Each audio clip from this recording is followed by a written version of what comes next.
menyangkut materi bab 2 karena kemarin kita sudah mempelajari bab 1. Dan maka dari itu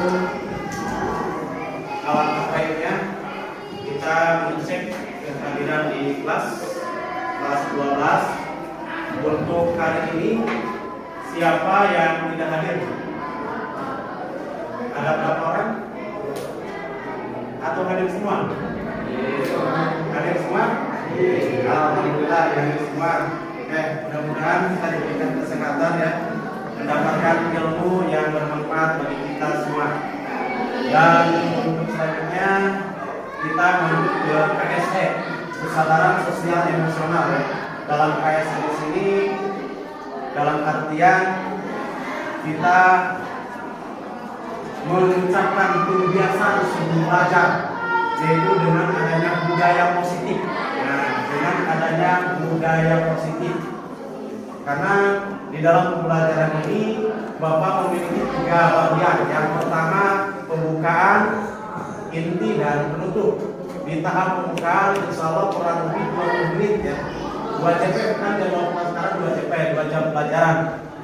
Kalau 40 menit berarti 80 menit kita berada di ruangan belajar, yaitu belajar tentang ilmu kewarganegaraan.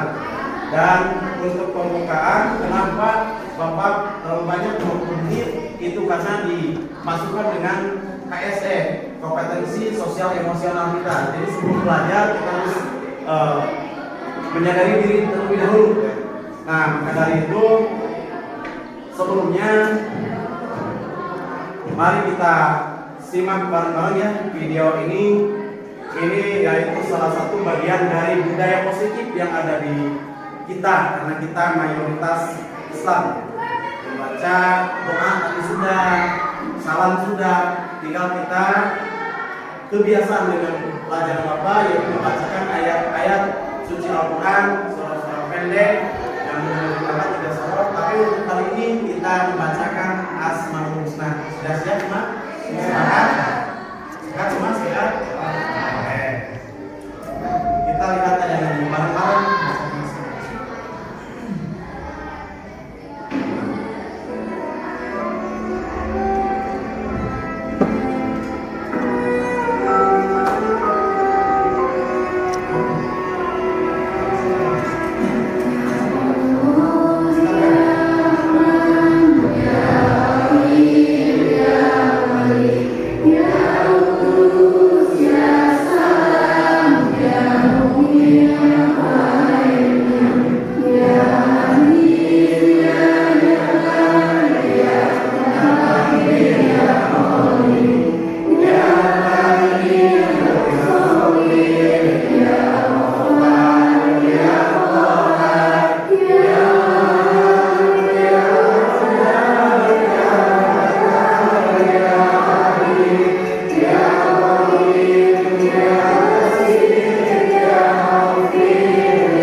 Dan untuk selanjutnya sebelum materi ini masih kegiatan ini ada waktu kurang lebih 16 menit lagi ya, kurang lebih 16 menit lagi dalam kegiatan pembuka sebelum inti.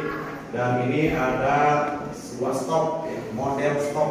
Apa model stop itu? Jadi kita di sini Bapak mau tanya dulu, ada yang punya masalah nggak? Yo, coba ada yang punya masalah nggak sih? Di antara kalian ada yang punya masalah nggak? Tidak ada, yakin? Perlu dipertanyakan kalau tidak punya masalah. Setiap manusia yang hidup pasti punya masalah. Kalau tidak punya masalah, selesai masalah namanya mati. Ya Allah. Nah, kalau kalian tidak punya masalah berarti sudah bergerak.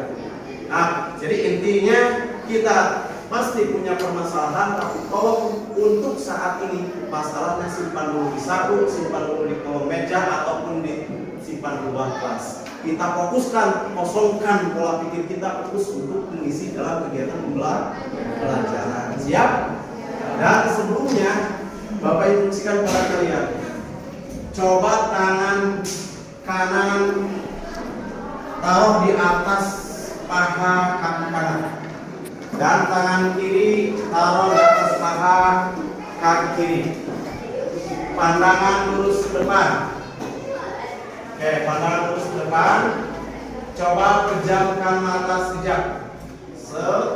Ambil nafas dalam-dalam. Tahan. Lepaskan. Ambil lagi. Tahan. Lepaskan. Ambil lagi. Tahan.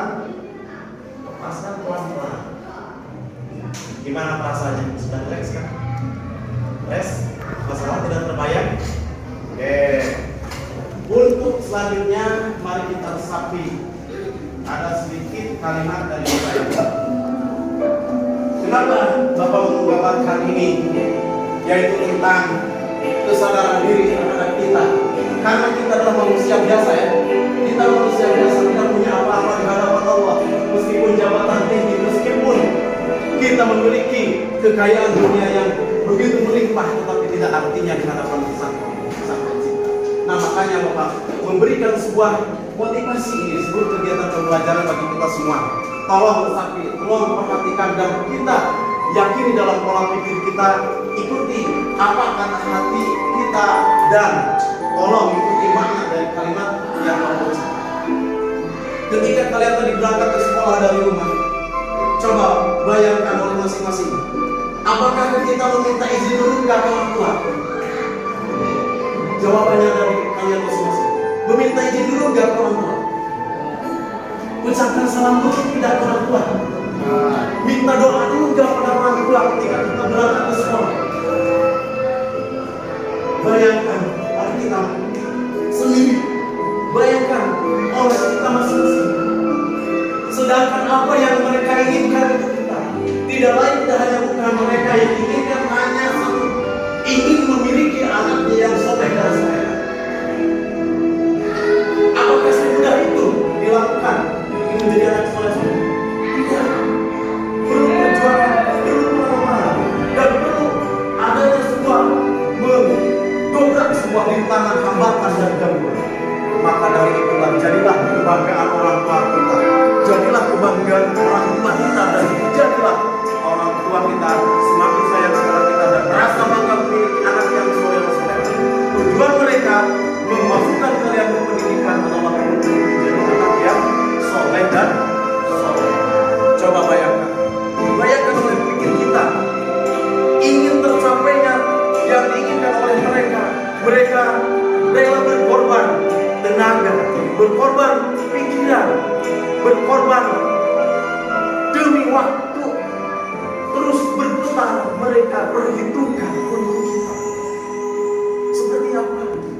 Seandainya kita sekolah tidak diberikan bekal oleh orang tua, bagaimana rasanya?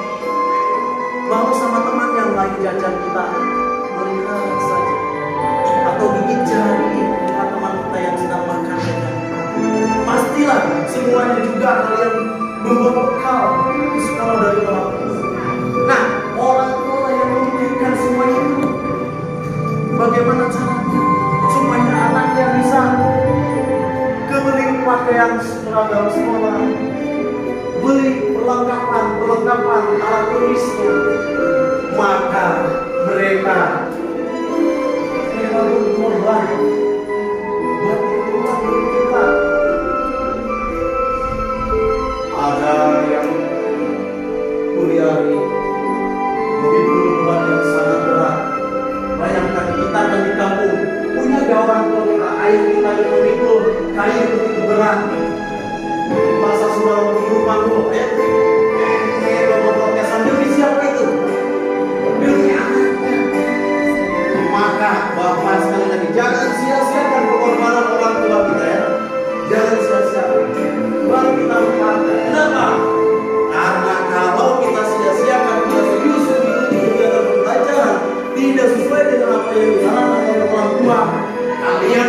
bisa mempertanggungjawabkan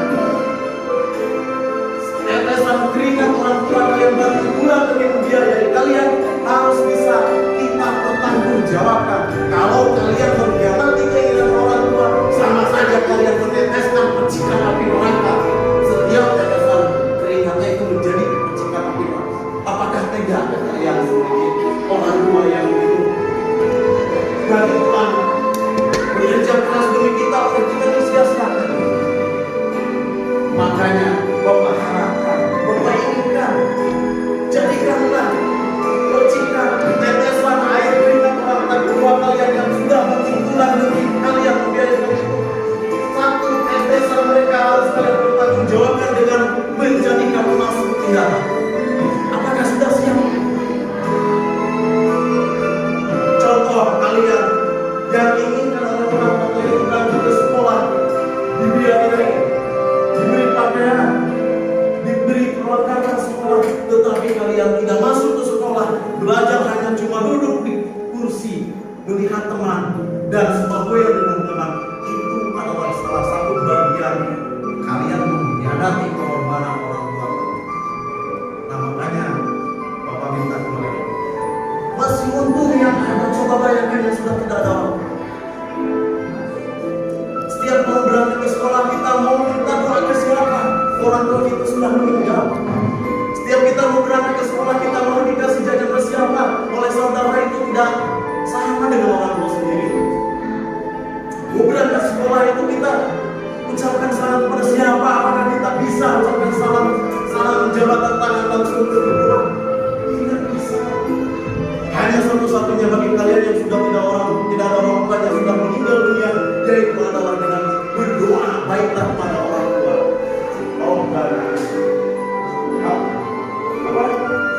Allahumma ighfir lana walidayna warhamhuma kama rabbayana.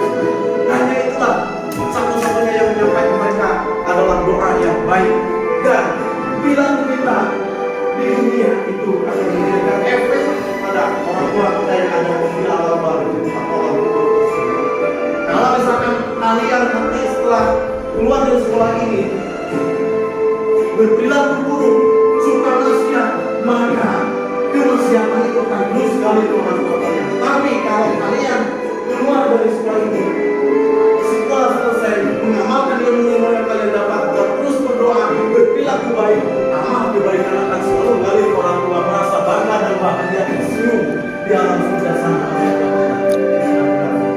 Mumpung masih ada, tolong jangan sia-siakan pengorbanan orang tua kita.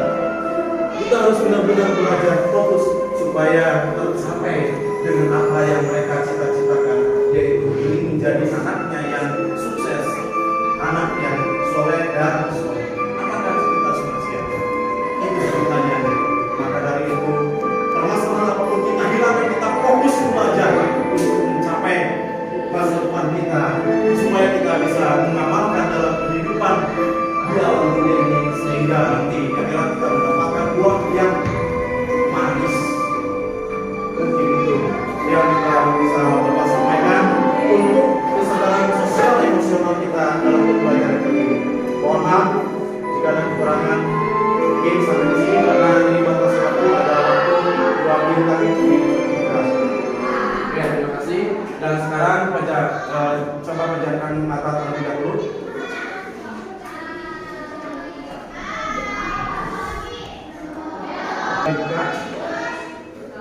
Ini yang suka melihat gambar, tidak deh. Nah, yang suka melihat gambar tadi melalui pendengaran ya, Bapak yang bicara musik. Dan sekarang kalian yang suka melihat gambar, coba bayangkan dari gambar maknanya seperti apa. Ini perbedaan orang tua. Ada kalimat mengatakan gue gak malu karena orang tua orang tua gue orang susah. Tapi gue malu karena udah besar masih nyusahin orang. Bayangkan perjuangan orang tua kita ya. Mereka itu demi siapa? Demi gimana?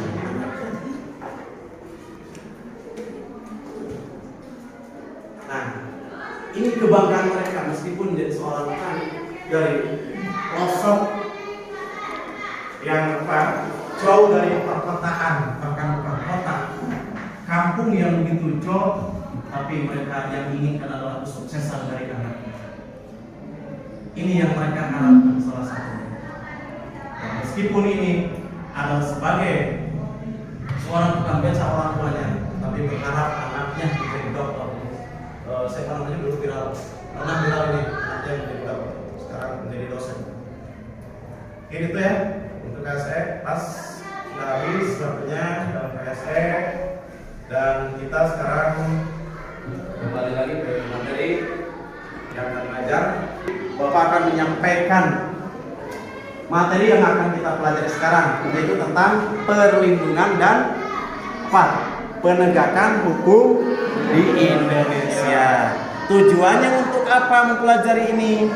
Ada beberapa poin, yaitu ada 4 tujuan dilihat dari apa? Dari leziusnya, yaitu kita menjalankan perilaku orang yang beriman dalam praktik perlindungan dan penegakan hukum untuk menjamin keadilan dan kedamaian. Karena dalam agama itu tidak ada kalimat atau dilarang sebuah perpecahan, harus adanya perdamaian dan keadilan. Yang kedua, berperilaku jujur.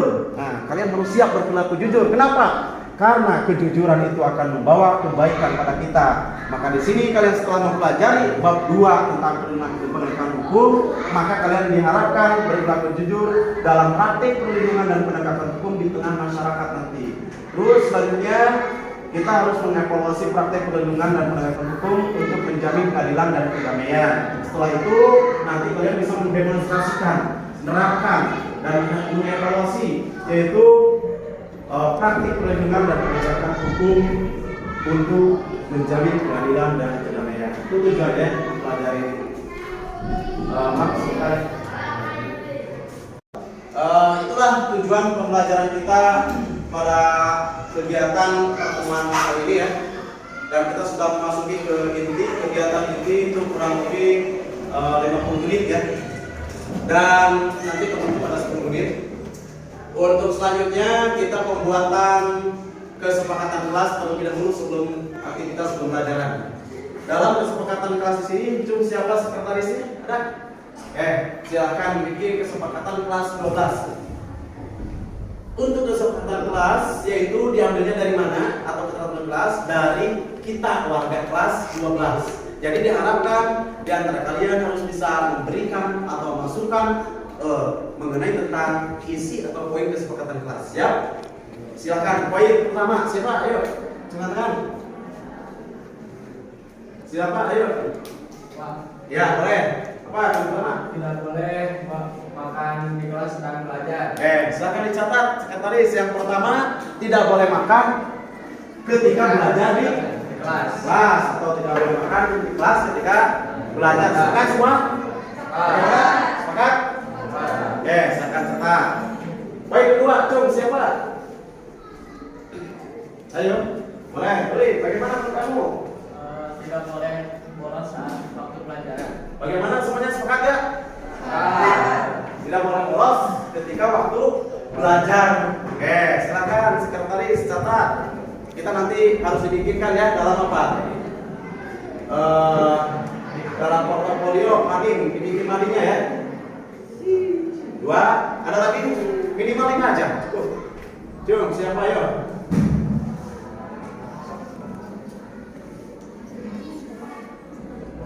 Ya, boleh. Yuk. Dengan tangan terlebih dahulu. Siap. Untuk sekarang itu untuk kesepakatan kelas, mari kita rempuk bersama, musyawarah bersama, karena kita negara demokrasi, kita harus membuat aturan itu hasil kesepakatan bersama ya, berdasarkan atas usulan warga kelas kita. Nah, maka dari itu untuk kesepakatan kelas atau kesepakatan kelas, Bapak serahkan pada kalian. Silakan di antara kalian siapa yang ingin mengusulkan isi atau poin kesepakatan kelas. Yo. Untuk itu silakan dari kalian yang ingin mengusulkan tentang kesepakatan kelas. Ya, boleh. Pak, poin pertama. Pak. Utamakan membaca doa dulu sebelum pelajaran. Ya, membacakan doa terlebih dahulu sebelum pembelajaran atau kegiatan belajar. Bagaimana? Sepakat tidak? Sepakat. Oke, kalau sepakat, tolong catat sekretaris. Dan selanjutnya, ayo siapa? Ayo siapa? Pak, Ya, boleh. tidak boleh makan di kelas ketika waktu pembelajaran dimulai. Tidak boleh makan di kelas ketika waktu kegiatan pembelajaran. Bagaimana? Sepakat semua? Ya, terima kasih. Catat lagi sekretaris. Tidak boleh makan di kelas ya. Ada lagi? Ya, boleh beri apa? Tempat menu. Tidak boleh bolos saat belajar di kelas. Tidak boleh bolos ketika sedang kegiatan pembelajaran. Bagaimana sepakat semua? Silakan catat. Udah berapa poin? 3. Lanjutkan. Ayo, siapa lagi? Siapa itu dulu ya? Karena banyak. Ya, silakan. Tidak boleh tidur di saat pembelajaran sedang berlangsung. Ya, tidak boleh tidur saat pembelajaran berlangsung. Tidur di kelas ya. Banyak ngantuk, malamnya gadang. Terima kasih. Bagaimana sepakat semua? Ya, syukur. Terus ada lagi? Ya, silakan. Apa isinya?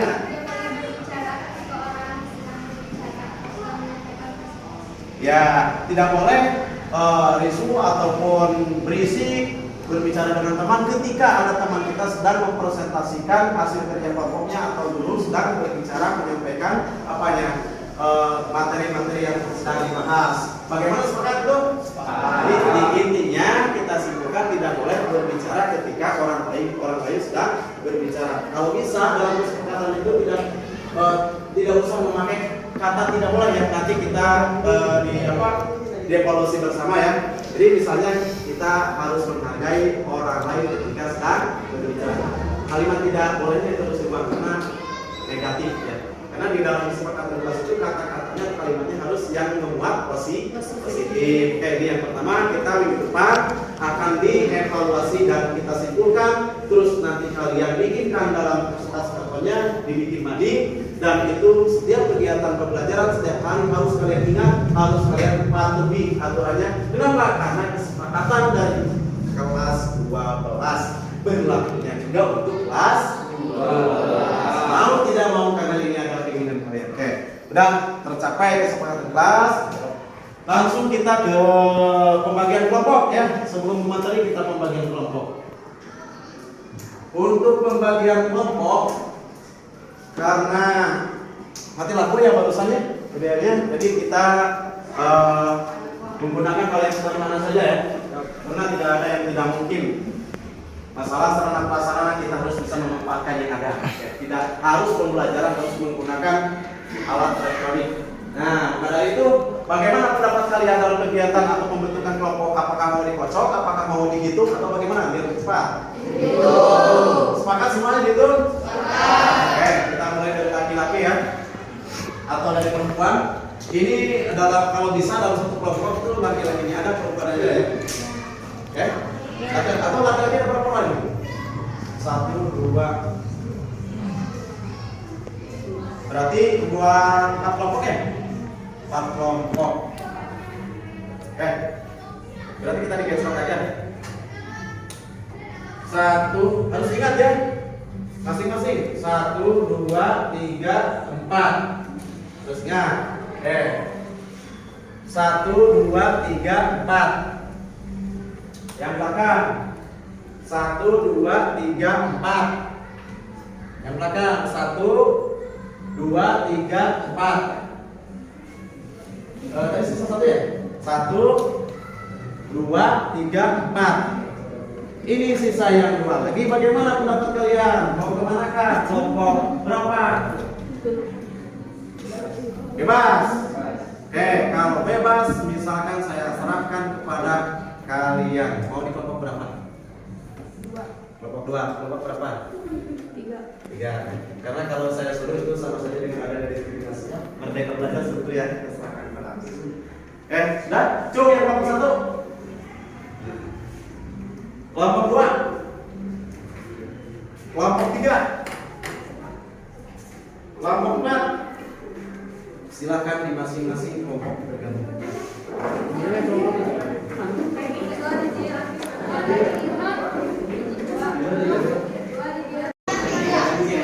Silakan kelompok 1 sebelah mana? Kelompok 1.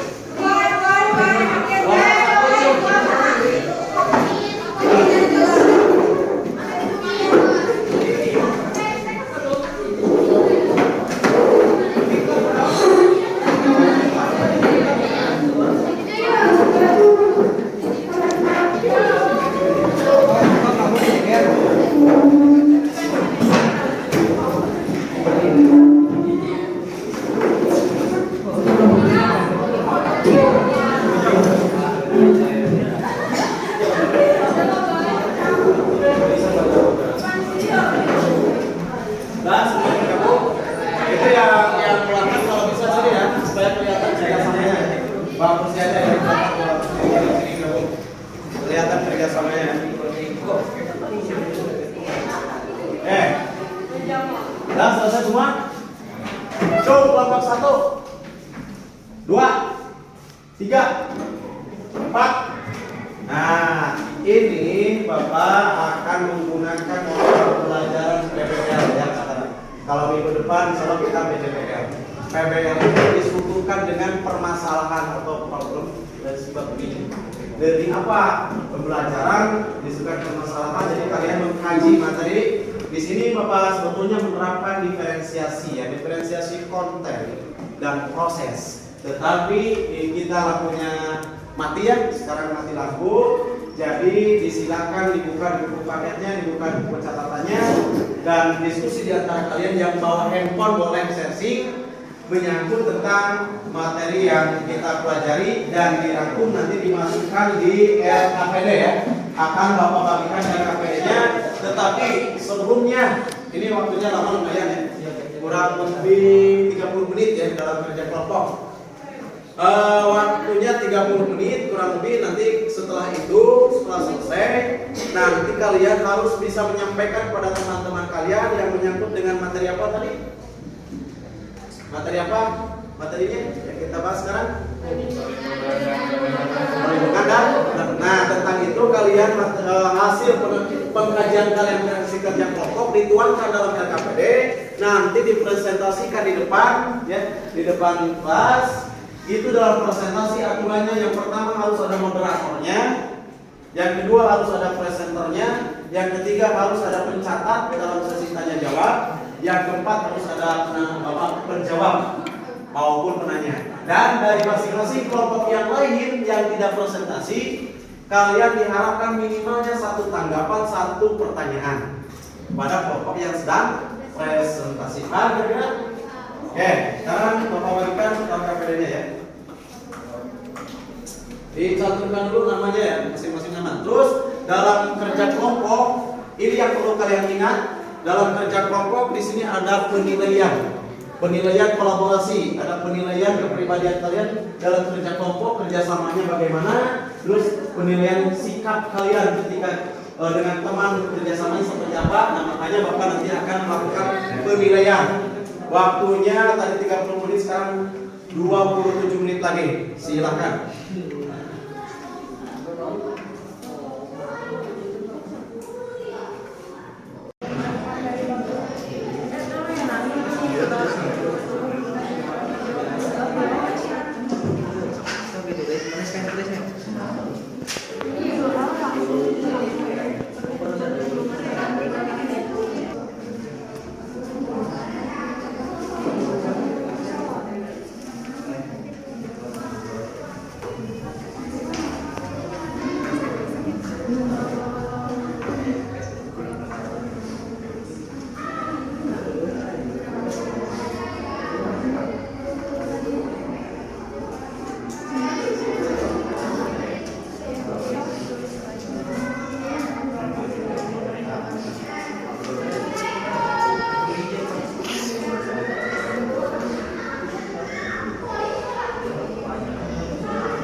saya satu kelompok itu 5 menit berarti 20 menit ya. Nanti di akhir ada simpulan, ada refleksi. Waktunya 10 menit berarti 30 menit ya. Sudah semua? Bagaimana? Semuanya sudah selesai? Ada waktu kita untuk presentasi satu kelompok 3 menit presentasi ya. Jadi semuanya ada 4 kelompok 12 menit lagi. Terus nanti ada refleksi di akhir 10 menit atau di kegiatan tertutup ya. Dan sebelum presentasi ini Bapak ada sedikit pengetesan konsentrasi kalian ya, karena sudah menguras pola pikir kalian kerja kelompok. Kita flash dulu sebentar, bisa? Boleh? Kalau begitu silakan lihat ke depan. Semuanya lihat ke depan. Tes konsentrasi. Konsentrasi dimulai. Kata kunci. Ini menggunakan kata kunci ya. Kata kunci. Jika ini 2 dan ini 5, maka ini 4. Ulangi. Kata kunci. Jika ini 2 dan ini 5, maka ini 4. Siap? Siap? Siap ya. Itu kata kuncinya. Jika ini 2 dan ini 3, maka ini 1. Benar gak? Benar salah? Benar salah? Kenapa alasannya? Ulangi lagi. Kata kuncinya, jika ini 2 dan ini 5, maka ini 4. Konsentrasi. Jika ini 2, jika ini 2, udah mulai ngomong ya. Dan ini 5, maka ini 4. Bagus, baik. Maka kita konsentrasi pada kata kunci. Awal kita berangkat ke sekolah belajar harus fokus sesuai dengan niat dari rumah. Ini apa? Sekolah ini berarti adalah manfaatnya dari sedikit baru saja kita harus fokus pada niat yang awal. Kita harus tahu kata kunci kita berangkat ke sekolah apa dan bagaimana manfaatnya. Oke. Jom, di antara kelompok yang 4 ini, di antara kalian kelompok berapa yang akan mempresentasikan? Kelompok berapa? Oke, kelompok berapa nih? Kelompok 3. Ini yang akan mempresentasikan hasil kerja kelompoknya pertama ke depan. Tepuk tangan untuk kelompok.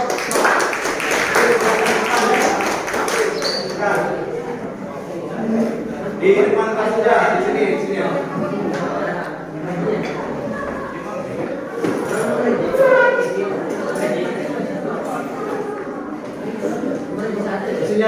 aja. Assalamualaikum warahmatullahi wabarakatuh.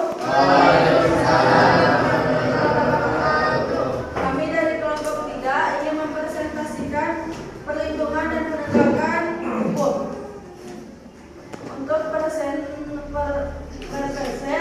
yang akan dibacakan oleh Ruli, tanya jawab oleh Akmal, dan penulisan Tiara Sari.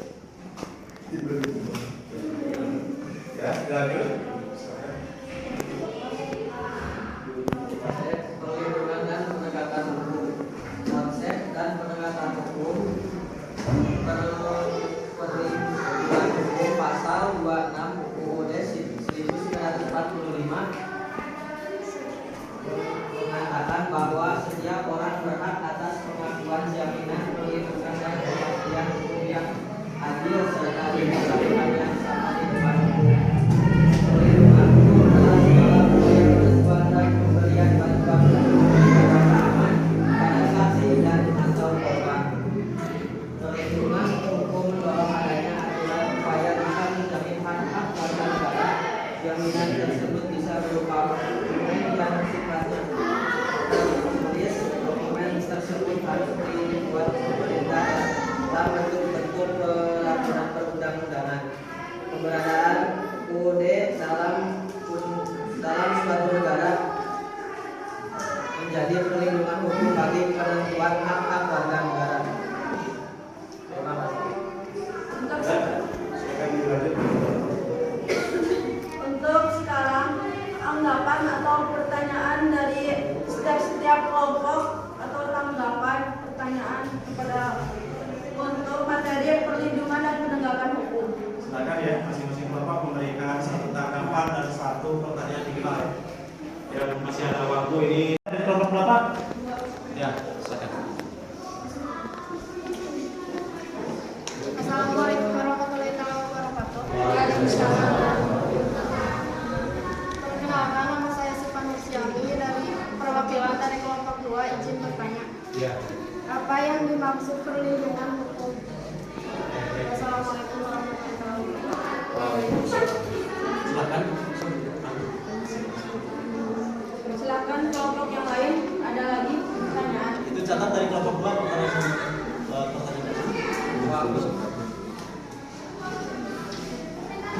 Assalamualaikum warahmatullahi wabarakatuh. Nama saya Reni Bagiana Effendi, perwakilan dari kelompok 4. Izin bertanya, mengapa warga negara berkewajiban mematuhi peraturan perundang-undangan yang dibuat oleh pemerintah? Terima kasih. Ada lagi pertanyaan? Assalamualaikum warahmatullahi wabarakatuh. Kenalkan, nama saya Ihsan Maulana Raja dari kelompok 1. Perwakilan dari kelompok 1 izin bertanya, mengapa efektivitas berlakunya hukum tidak akan tercapai apabila ketiga kaidah hukum tidak terakomodasi? Sekian, terima kasih. Assalamualaikum warahmatullahi wabarakatuh. Ya, terima kasih. Dilanjut moderator. Ya, tinggal sesi jawab. Silakan dijawab ya untuk kelompok presenter dari pertanyaan-pertanyaan kelompok yang lain. Mulai dari kelompok 2, kelompok berapa ini tadi? 4 dan kelompok 1. Silakan jawab. Untuk jawaban dari pertanyaan kelompok 1 sampai 4 akan dijawab oleh penjawab adalah dari Akmal. Untuk pertanyaan kelompok 1, apa yang dimaksud dengan penegak hukum?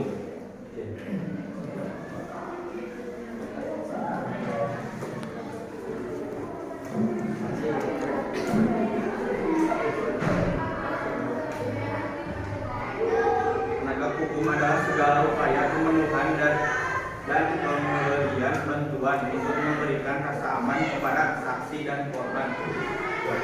Bagaimana? Pas? Sesuai. Jadi memberikan kepastian pada saksi dan korban. Kalau terdapat penegak hukum berarti tidak ada kepastian ya, sambung laut. Oke, terus tepuk tangan ya. Pertanyaan dari kelompok 2 sudah terjawab. Selanjutnya pertanyaan kelompok berapa? Nah, oke, kelompok 4 ya. Apa pertanyaannya? Disebutkan terlebih dahulu lalu dijawab. Ya, jawab. Ya, boleh. Supaya kehidupan masyarakat teratur, damai, tentram, dan juga stabil. Bagaimana? Sudah puas? Puas. Ya, terima kasih. Tepuk tangan ya. Pertanyaan dari kelompok 4 sudah terjawab. Sudah puas di kelompok 4. Terus ada satu kelompok lagi. Tadi pertanyaannya apa? Bagaimana Pak? Coba lagi pertanyaan apa?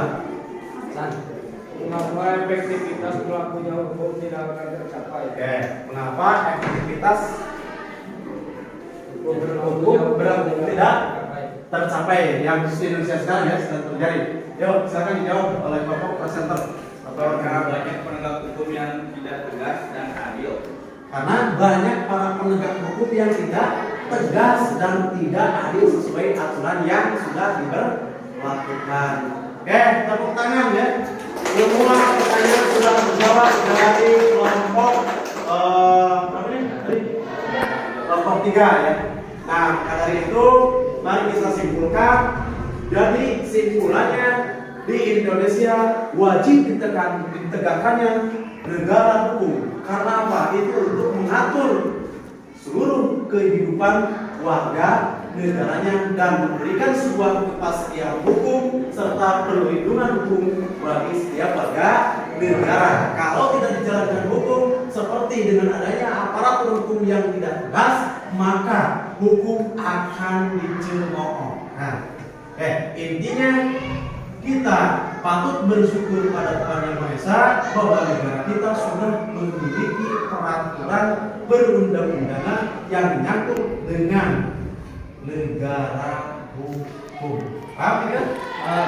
Oke. Terima kasih, tepuk tangan untuk kelompok 3. Dan silakan ditutup, kita ke kelompok yang lain nanti. Silakan ditanya. Sekian dari presentasi kami. Assalamualaikum warahmatullahi wabarakatuh. Waalaikumsalam warahmatullahi Silakan ya untuk kelompok yang lain. Kelompok sudah selesai dan kegiatan pembelajaran sudah selesai. Kita punya waktu kurang lebih 10 menit lagi dalam kegiatan penutup ya. Dan maka dari itu di antara kalian, Bapak serahkan pada kalian dalam kesimpulan ataupun refleksi dari pembelajaran ini. Silahkan di antara kalian yang ingin menyampaikan kesimpulan dari kegiatan pembelajaran ini. Ya, boleh deh. Silakan berdiri ya.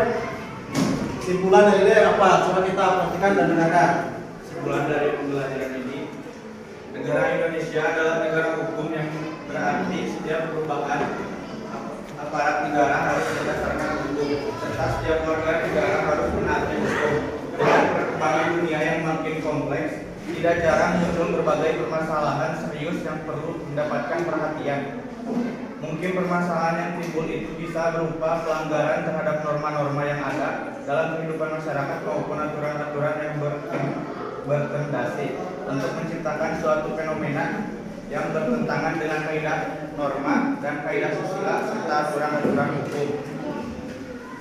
Nah, ya baik, terima kasih tepuk tangan untuk kerjanya.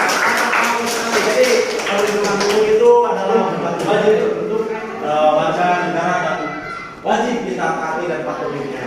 Dan untuk selanjutnya ini di sesi terakhir ya sebelum berdoa, Bapak mau tanya dulu pada kalian dalam refleksi bagaimana perasaan kalian dalam kegiatan pembelajaran sekarang menggunakan model saintifik dan juga model PBL yang telah kita pelajari. Bagaimana perasaan kalian? Yakin menyenangkan? Ya, kita melanjutkan bagian B-nya minggu depan menggunakan PJ, bukan PBL lagi, yaitu PJ, BR. Kita menggunakan proyek, ada produknya, membuat salah satunya adalah tentang aturan-aturan yang ada di sekolah. Menurut kalian apa aturannya kita bikinkan atau keteraturan kelas? Tadi kesepakatan kelas kita tinggal minggu depan membuatnya atau membuat proyek yaitu tentang keteraturan kelas yang sesuai hukum. Dan yang perlu kita ingat, jangan hanya dibentuk aturan tersebut, tetapi harus dipatuhi dan dilaksanakan. Paham kira-kira? Mungkin itu pembelajaran dari Bapak. Ada pertanyaan? Yakin tidak ada?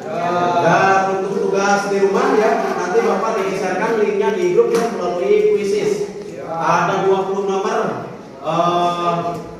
tes akhir, nanti akan Bapak sampaikan di grup WhatsApp ya melalui link quizzes. Tinggal buka saja, langsung isi di rumah. Perakiraan ketika waktu istirahat setelah sembahyang isya untuk Bapak share, waktunya kurang lebih itu ada 15 menit. Baik, terima kasih atas kerjasamanya. Mudah-mudahan kita mendapatkan ilmu yang bermanfaat bagi kita, bangsa, terutama untuk agama kita ya. Amin ya Allah ya Rabbal. Itu di bagian penutup silahkan berdoa dan dipimpin oleh ketua muridnya siapa? Maaf, bukan wali ya, KM ya. Muridnya siapa? Silakan pimpin. Dan telah selesai. Berdoa dimulai.